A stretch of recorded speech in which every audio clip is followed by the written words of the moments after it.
Muri Mali, Colonel Banda wasezerewe mu gisirikare kuri wa gatanu yarahiriye kuba perezida w'inzibacyuho nyuma ya kudeta ya gisirikare yo mu kwezi gushize.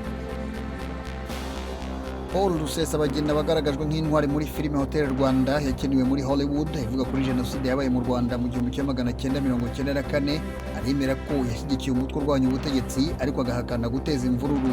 Yari mu rukiko kuri wa gatanu aho yajuririye kurekurwa. Umuryango w'abibumbye uravuga ko imyuzure ikomeye muri Sudani yakuye abarenga 600,000 mu byabo kuva mu kwezi kwa karindwi. Yatewe n'uruzi rwa Nile rwuzuye rumena inyuma y'inkengero zarwo. Perezida Emerson Mnangagwa wa Zimbabwe yavugiye mu nama y'umuryango w'abibumbye ko ahangayikishijwe n'isaranganywa ry'urukingo rwa COVID-19. Yavuze ko ubuke bw'abahagarariye Afurika mu nama ishinzwe amahoro ku isi bidindiza amavugurwa y'ingenzi muri ONU.